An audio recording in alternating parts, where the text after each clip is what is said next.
Podem sentar, meus irmãos. Abra sua Bíblia em Mateus capítulo 15.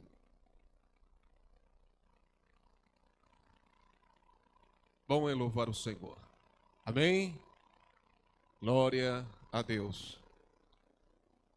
Apenas 2 versículos para que possamos nos situar no assunto que nós estamos abordando nestas manhãs de domingo, acerca da necessidade ou da importância do culto que prestamos ao Senhor, a necessidade desse culto pessoal, culto coletivo. E essas duas passagens, ou esses 2 versículos, que está dentro de um arcabouço maior, vai nos servir de base para a nossa reflexão nesta manhã. Mateus capítulo 15, versículos 8 e 9. Amém? Está escrito: Este povo honra-me com os lábios, mas o seu coração está longe de mim. E em vão me adoram, ensinando doutrinas que são preceitos de homens. Esses 2 versículos, meus irmãos, eles estão dentro de uma conversa que Jesus está tendo com os seus oponentes. No caso, os fariseus e escribas que vieram conversar com Jesus, abordar a Jesus. Claro que eles têm outros objetivos, outras pretensões. Como sempre, eles estavam sempre à espreita, sempre diante da iminência de confrontar Jesus, de tumultuar o ministério de Jesus. Claro que o faziam com esta finalidade, mas sempre eram frustrados. E aqui é quando eles vêm questionar a Jesus acerca do que os discípulos estavam fazendo. Não todos, alguns discípulos que tomavam as refeições não lavavam as suas mãos. É claro que é importante que ao tomar a nossa refeição, lavemos as mãos. Mas esta era a tradição dos anciãos. Não apenas as mãos, mas eles se purificavam, porque eles viam tudo como sagrado. Isso levava ao pé da letra. Porém, Jesus não vai absolutamente questionar acerca desta higiene, que é importante. Mas Jesus vai levantar um outro aspecto que eles estavam falhando, dentre tantos outros, que era exatamente a questão do cuidado dos pais. Eles estavam falhando no cuidado dos pais, dentre outras variantes da própria tradição dos anciãos. E certamente eles foram confrontados e desarticulados por conta disso. E Jesus vai utilizar uma profecia que 700 anos profetizou Isaías a esse respeito.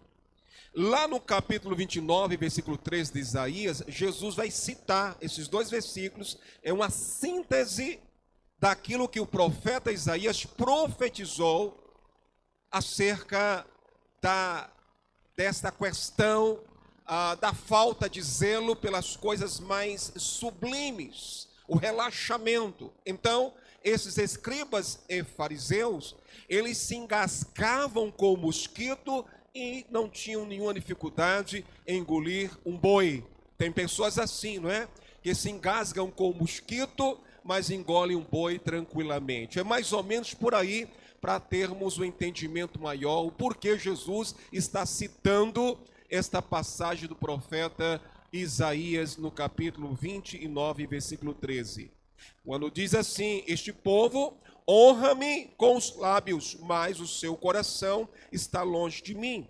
E em vão me adoram, ensinando doutrinas que são preceitos de homens. Era comum aqueles religiosos estarem encharcando os seus, digamos, os seus mais variados seguidores com fardo religioso, com coisas tão, eu diria, coisas tão inúteis que não valiam a pena, e, no entanto, eles se furtavam de ensinar aquilo que era de mais relevante para as suas vidas.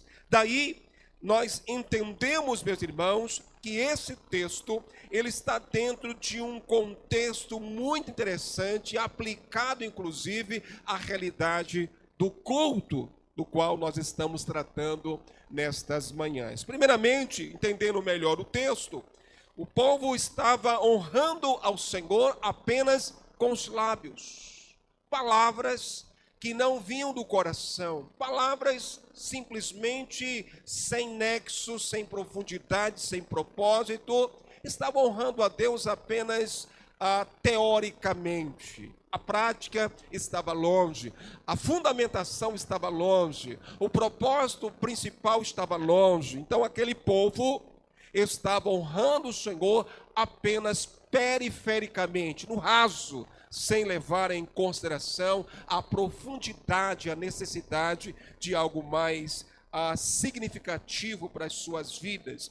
Por isso, eles se entretinham com ensinos humanos, ensinos de homens, e adoravam ao Senhor com estas coisas, quando na verdade esse tipo de adoração não atingia o âmago, o coração de Deus. Era uma adoração, eu diria, despropositada, sem alinhamento com o que é real, com o que é prático, com o que é importante nas Escrituras. Pensando desta forma, acredito que nós também temos, por vezes, cometido o mesmo erro, nos tornando zelosos de práticas humanas, sem levar em consideração o fato de adorar o Senhor verdadeiramente. Queridos, entendemos que Deus é Espírito e importa que os seus adoradores o adorem em Espírito e em verdade. A nossa adoração tem que ser verdadeira. Portanto, nesta manhã, eu quero vos falar sobre atitudes fundamentais dos que cultuam a Deus. Algumas atitudes fundamentais. Podemos melhorar a nossa adoração, o nosso culto pode se tornar ainda mais interessante a partir de algumas atitudes e algumas decisões práticas para que Deus seja glorificado. Eu acredito, meus irmãos, que o culto não é para agradar o homem. O culto, na sua essência, é para agradar a Deus. É para glorificar a Deus. E isso passa pelo crivo ou pela visão de Paulo. Portanto, quer comais, quer bebais, ou façais outra coisa qualquer, fazei tudo para a glória de Deus.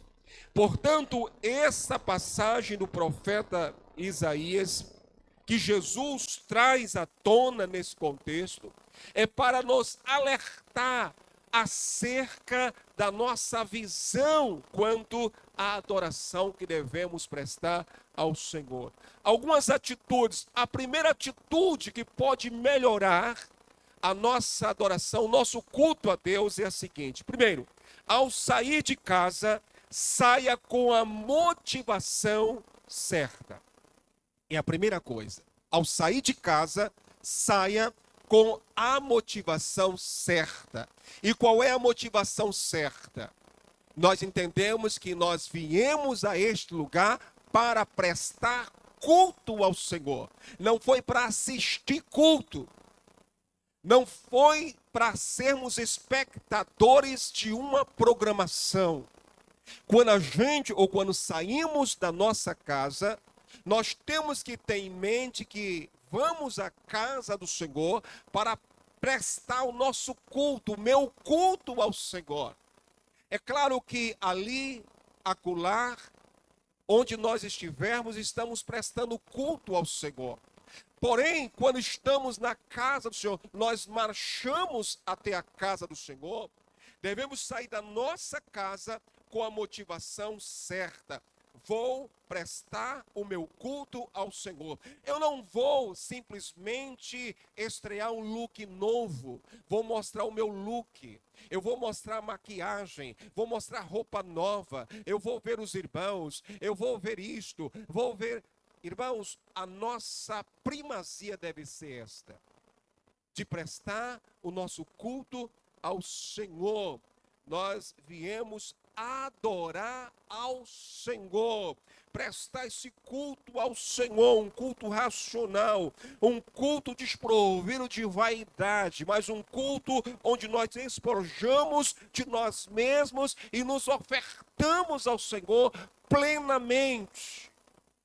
Se você começar a ter esta visão, se você começar a ter isto em mente, o seu culto, o culto coletivo, muda absolutamente. O problema é que nós viemos, às vezes, à casa do Senhor com outras visões, com outras pretensões, com outros objetivos. E isso não surte efeito prático na nossa vida.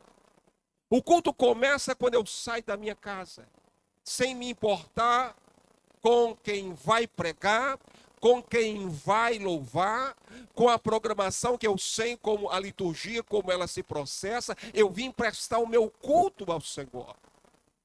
Eu vim ofertar a mim mesmo ao Senhor. Eu vim adorar ao Senhor. Eu não vim para ter um tempo com os irmãos, porque eu não tinha outro lugar para ir, eu não tinha o que fazer. Não, eu vim à casa do Senhor para adorá-lo em espírito e em verdade com os meus irmãos. Isso é fundamental.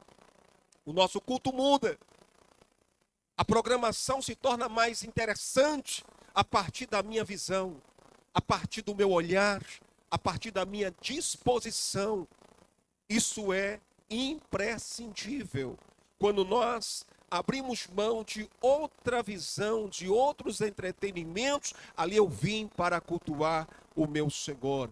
Claro que eu vim manter comunhão com os irmãos, é claro que eu vim para estar com os meus irmãos, é claro que eu vim para estar neste ambiente amabilíssimo, neste ambiente saudável. Claro, tudo isso faz parte, a liturgia é culto. Porém, a visão primordial é que eu vim para cultuar a Deus. Eu vim para adorar a Deus. Eu vim prestar o meu culto ao Senhor. Sem me importar necessariamente com o que o outro vai fazer. Eu não vim para apontar. Eu não vim para criticar. Eu não vim para ver se o pregador diz isso, aquilo ou aquilo outro. É claro que nós estamos atentos a tudo que se processa em uma programação. Mas isso não deve desconcentrar a minha vida no que tange a minha adoração. Não deve. Eu tenho que estar plugado, tenho que estar alinhado com o Senhor. Vim adorar, vim prestar culto ao Senhor. Isto é fundamental. Isto é maravilhoso, irmãos. O culto a Deus se torna interessante quando a igreja aprende ou entra nesta visão. Segunda a atitude prática que o culto pode se tornar melhor do que é na nossa vida. Estando no templo, saiu da sua casa, agora estou no templo. Permanece em oração a Deus. Permanece em oração a Deus. Às vezes, meus irmãos, nós entramos no templo e achamos que estamos em uma casa de show. Às vezes nós entramos no templo e achamos que ali é um lugar comum, um lugar qualquer. Não é. Há muita conversa. Não há reverência. Mexe-se no celular. É um entra e sai. É água para lá, é água para cá. Não há temor a Deus. Abacuque 2:20, se puder projetar aí, por favor, projete. Porque nós, parece-me que perdemos um pouco ou quase tudo, para não ser assim tão dogmático, e ao mesmo tempo sendo, esta empatia com o lugar de adoração, lugar consagrado ao Senhor. O Senhor, porém, está no seu templo, santo templo. Cale-se diante dele toda a terra. Temor, reverência. Estando no templo, nós precisamos nos manter em oração. Eu saí de casa para adorar a Deus, para cultuar a Deus. Estando no templo, devo estar em oração. Eu tenho que orar pela programação que vai ser iniciada em momentos mais adiante. Eu chego com antecedência e ali eu vou estar orando ao Senhor. Mas, pastor, eu vim também para ter comunhão com os irmãos depois da programação. Você tem um espaço aqui que a igreja tem, graças a Deus, um espaço abençoado para você conversar, para você papear, para você estar com o seu irmão, para você estar ali lanchando. Você tem um ambiente maravilhoso. Mas quando você chega e entra aqui, ore a Deus, comece a orar pela programação, ore pelo grupo de louvor, pelos irmãos que vão participar da programação, ore pelo pregador, ore pelo dirigente, vai orando, vai intercedendo a Deus, gaste um tempo de oração. O seu culto começa quando você sai da sua casa. Lembram quando Jesus chegou no templo em Jerusalém e encontrou uma algazarra? Tinha gente vendendo coisas, cambis, trocando moedas, enfim, vendendo, comercializando. Ele pegou Azurraque, um rei, e expulsou os cambistas e deixou uma coisa muito clara ali: não façais da casa de meu pai casa de negócio. Aqui não é uma loja de conveniências. Aqui não é absolutamente uma praça de alimentação.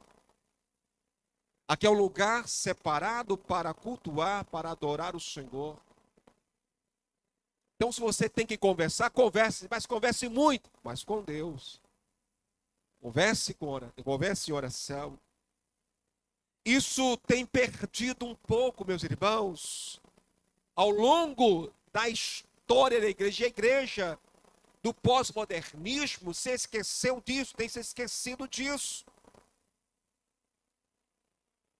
Ao entrar no templo, lembre-se do propósito que você se dispôs a cumprir. Vou cultuar a Deus, vou me despojar totalmente para estar na presença do Senhor. Então mantenha-se fixado nesta visão. Atitudes fundamentais como estas farão diferença na sua vida pessoal e comunitária. Isso vai fazer muita diferença. Eu sei que quando você diz eu vou à casa do Senhor, muitas coisas acontecem. Muitas coisas acontecem. No trajeto até chegar à casa do Senhor, muitas coisas acontecem. E eu sei por que acontecem. Porque o inimigo, Satanás, sabe que você vem adorar a Deus, vem cultuar a Deus. Há muitos contratempos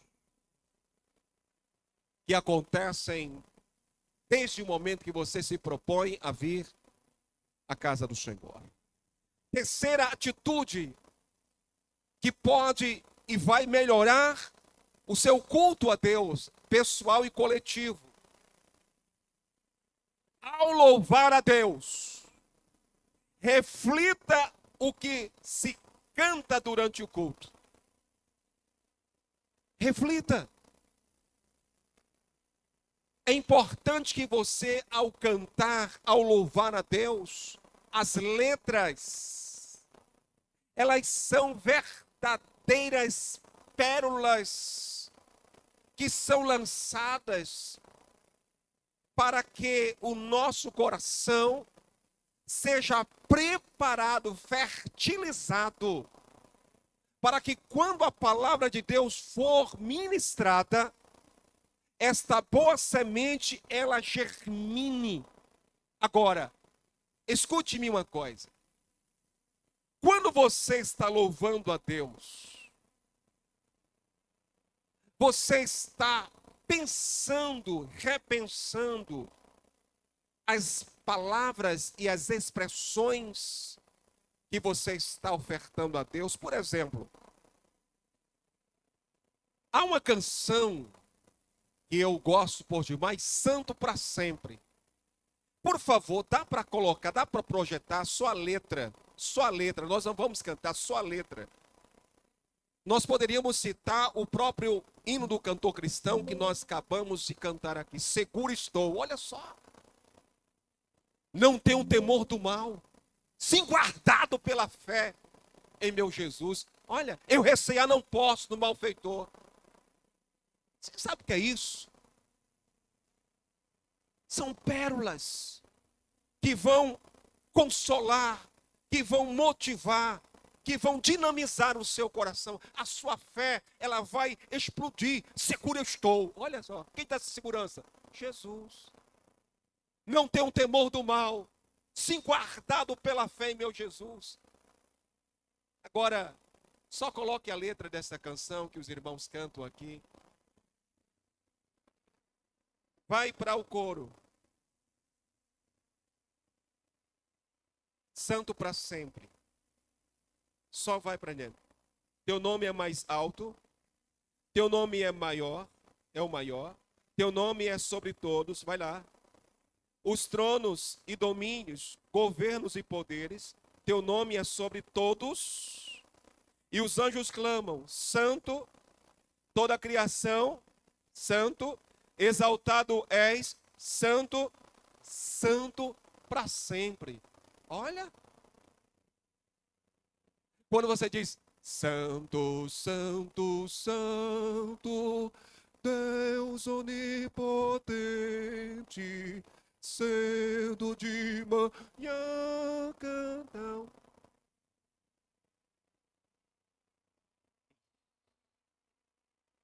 Kadosh, Kadosh, Santo, Santo, Santo, Santo para sempre. Santíssimo. Gente, isso dá arrepio. E ao mesmo tempo remete para a nossa insignificância diante de um Deus santo, santo, santo, santíssimo. Quando você começa a cantar, ao único que é digno de receber a honra e a glória, a força e o poder, ao Rei eterno, imortal, invisível, mais real, a Ele ministramos o louvor. Coisa linda. O único que é digno de receber a honra, a glória, a força, o poder. E você continua cantando estas belas pérolas, essas coisas tão tremendas, ofertando ao Senhor. Pobres, miseráveis, pecadores, famigerados pecadores que somos, diante de um Deus santo, digno de toda honra, toda glória, todo louvor. Ao mesmo tempo que você reconhece a grandeza de Deus,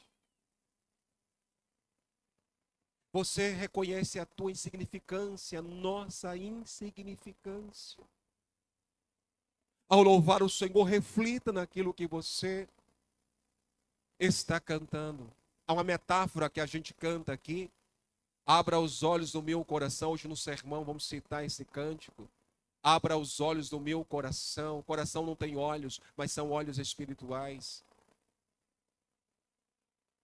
Aliás, venha ouvir a ministração desta noite. Deus colocou uma palavra muito interessante no meu coração para repartir com você. Então precisamos refletir acerca do que nós cantamos, acerca do que nós estamos professando diante do Senhor.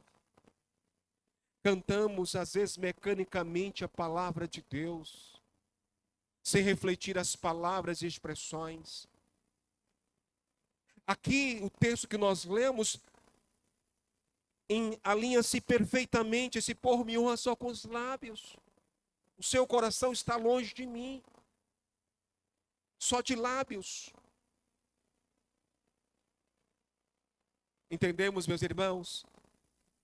E quando nós cantamos, nós revelamos o conhecimento que temos de Deus e expressamos a nossa profunda gratidão diante dEle. Graças eu te dou, ó Senhor. Acabamos de cantar. Graças eu te dou. Quando os irmãos estão louvando a Deus, estão levando a igreja à presença do Senhor, através da adoração, do louvor. E nesse percurso de conduzir a igreja vai entendendo o que é que Deus está querendo revelar naquela noite. Eu não tenho o costume de dizer aos meus irmãos do louvor que vou ministrar. Aliás, foram pouquíssimas as vezes que disse. Eu não me lembro ao certo quantas vezes. Isso é raríssimo. Mas a minha oração é que Deus possa conduzir os irmãos numa direção que possamos alinhar. E a gente tem esse discernimento quando isso acontece. Quando há esse alinhamento, a palavra e o louvor se encontram. E a igreja responde de uma forma extraordinária. Isso porque quando nós refletimos o que cantamos, nós chegamos a diversas conclusões, de acordo com o que nós nos propomos a cantar. Primeiro, ao sair de casa, saia com a motivação certa. Segundo, estando no templo, permaneça em oração a Deus, em comunhão com Deus. Terceiro, ao louvar a Deus, reflita o que se canta durante o culto.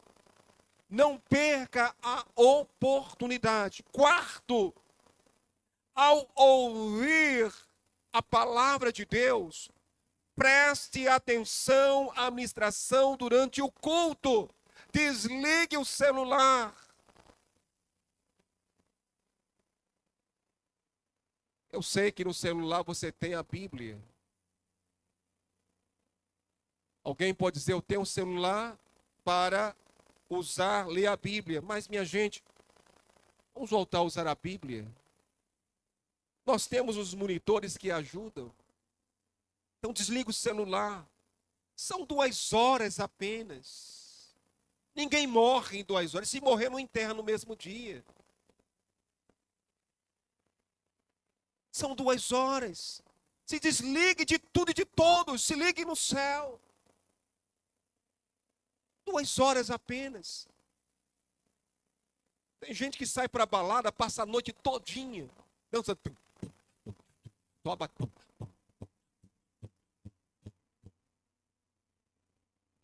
De vez em quando a gente encontra um camarada dentro de um carro. Aquele o doidão. Aí vai para a balada e não se cansa. Não se fadiga. O camarada vem para a igreja e ainda vai cantar. Meu Deus. Se passar 5 minutos das 20 horas, aí dá aquela, sabe, aquela agonia de alma. Mas vai para casa para ficar na frente de um monitor de televisor, até meia-noite, 1 hora. Sabe por quê? Quando alguém está agindo assim, é porque o seu culto pessoal não existe. Não existe. E quando o pregador começa a ser aquela pregação, não existe pregação morgada, meu irmão. Não existe, é a palavra de Deus. Os pregadores têm estilos diferentes. Tem uns mais didáticos, tem outros mais expansivos. Mas é a pregação, é a palavra de Deus. Não é absolutamente outra coisa que vai servir para o aprofundamento da nossa fé que não seja a palavra de Deus. Agora, se o pregador fica contando historinhas aqui, fica contando piadinhas, contando suas historinhas, o seu testemunho pessoal, aí você pode criticar mesmo. Mas se abre a palavra, expõe a palavra, o estilo não importa, é a palavra de Deus. Durante a ministração da palavra, não feche a Bíblia. Seja um bereano. Também não fique criticando o português do pregador. Para o que, para o lá? Não, é a palavra de Deus. Se ele vai usar os originais, é a palavra de Deus. Isso faz toda a diferença.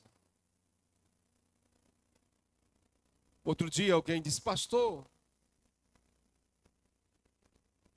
fulano, quando está orando, ele não ora de olhos fechados. Isso para mim.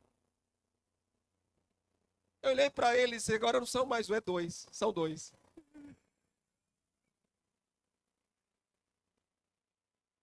Eu percebo, pastor, quando o fulano está orando, ele ora de olhos abertos. Eu disse, agora não são mais um, são dois. Não é mais um, são dois.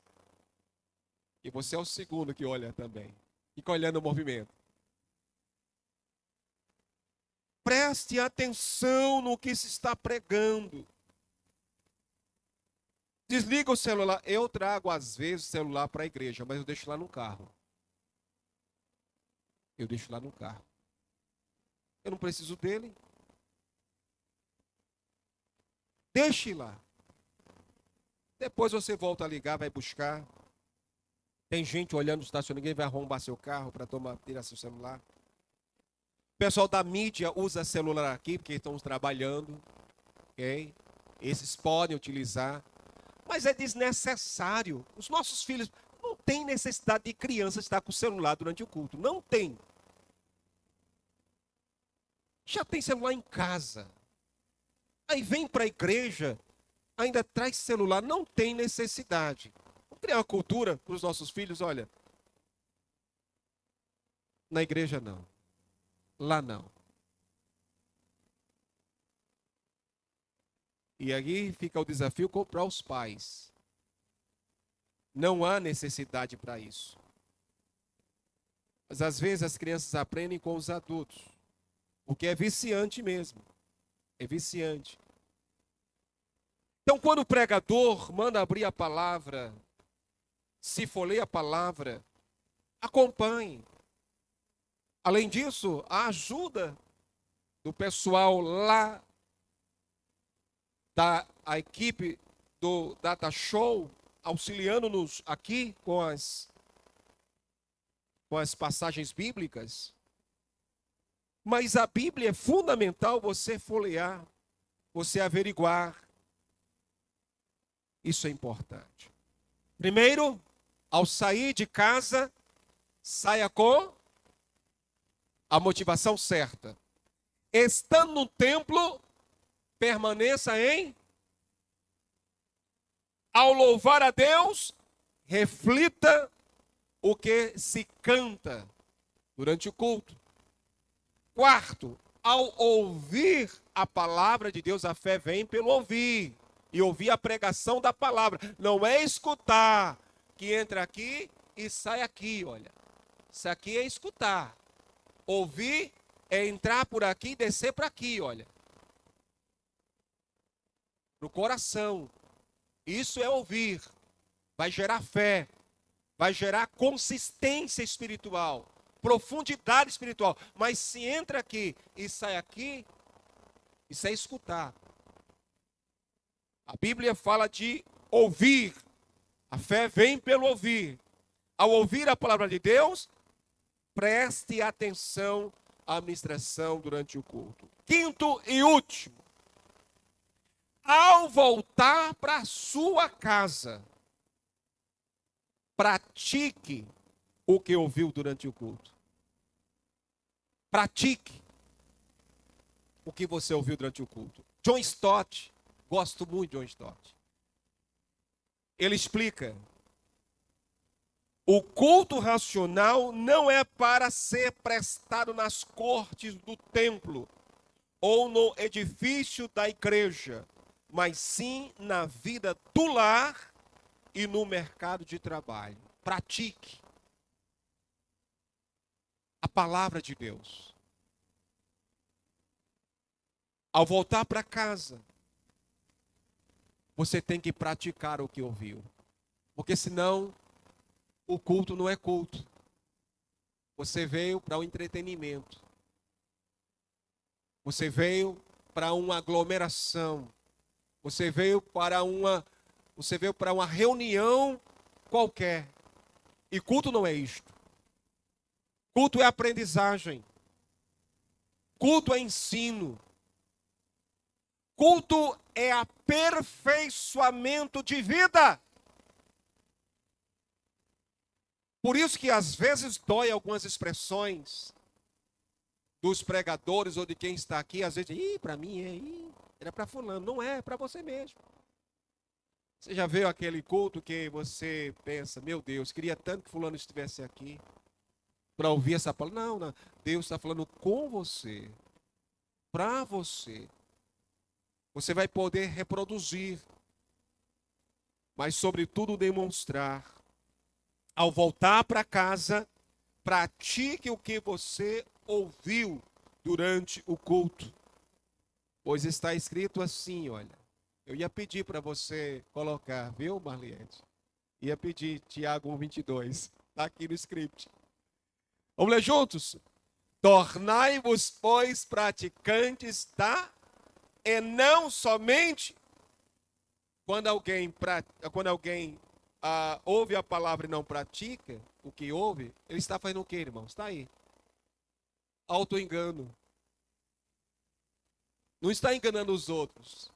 Está enganando a si mesmo. A si mesmo. Né? Lembra daquela ilustração da mamãe que dizia para a filha: filha, mentir é pecado.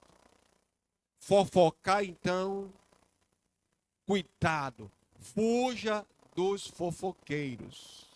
Daqueles que disseminam intrigas, daqueles que realmente são pessoas usadas para esta finalidade. Fuja, minha filha, por favor. E a filha só olhando para ela. Só olhando para ela. Enquanto é criança, vai crescendo. E a mulher, com a mesma atitude, com o mesmo discurso, um dia, ela ficou adolescente. Adolescente já discerne as coisas. Olhou para a mãe: mãe, olha, eu tenho ouvido esse discurso há tantos anos da senhora. Mas a senhora não sai da frente da casa, fofocando com as vizinhas. Como é que a senhora quer que eu pratique algo que a senhora não vive? Às vezes, na nossa casa, seria muito bom que alguém dissesse assim para a gente: olha, você na igreja é uma coisa, mas aqui em casa é outra coisa. Lá no trabalho seria bom que Deus levantasse um ímpio e dissesse: meu amigo, você é crente? Você é crente ou você é o quê? Porque o crente que eu conheço não é como você, não. Você não parece ser um crente. Olha que coisa bonita. Então essas pessoas estão se auto-enganando. É o auto-engano, é engodo. Quando não se pratica a palavra do Senhor. É como aquele homem que Jesus coloca no Sermão do Monte do construtor nércio ou imprudente, ouviu a palavra, mas não praticou a palavra. E grande foi a sua ruína. Os irmãos conhecem a história dos construtores, que um edifica a sua casa em um lugar sem profundidade. É aquele que não pratica. Então, meus irmãos, o culto a Deus deve durar o tempo da nossa vida. Não tem rupturas, não tem intervalo. Agora, quando estamos na casa do Senhor, precisamos adotar essa postura. Porque a minha segunda-feira, a minha terça, a minha quarta, a minha quinta, a minha sexta, sábado e domingo serão diferentes. Quando se pratica a palavra do Senhor. Coisa que os religiosos do texto não faziam. E, portanto, Jesus os repeliu, os repreendeu, por conta da sua falta de bom senso, de senso crítico, de um olhar introspectivo no aspecto pessoal. E possamos, meus irmãos, adotar essas atitudes. E desta forma, o nosso culto nunca mais será o mesmo. Amém? Vamos ficar de pé, vamos orar ao Senhor. 11 horas e 20 minutos. Hoje eu estendi um pouquinho mais. Mas vamos voltar para as nossas casas, para que, se assim Deus permitir, logo mais à noite estejamos aqui juntos, para o louvor da glória do Senhor. Pai, nós queremos te louvar, Senhor, e te bendizer por sua graça. Nos dê, meu Deus bendito, o restante de manhã, ó Deus, na tua presença. E uma tarde abençoada, e logo mais à noite estejamos aqui, Senhor, se o Senhor assim permitir, juntos para aprendermos mais da tua palavra. Leve-nos em paz para as nossas casas. É a oração que nós fazemos em nome de Jesus. Amém. Na quarta mensagem, ela vai ser interessante. Próximo domingo vamos continuar esse assunto.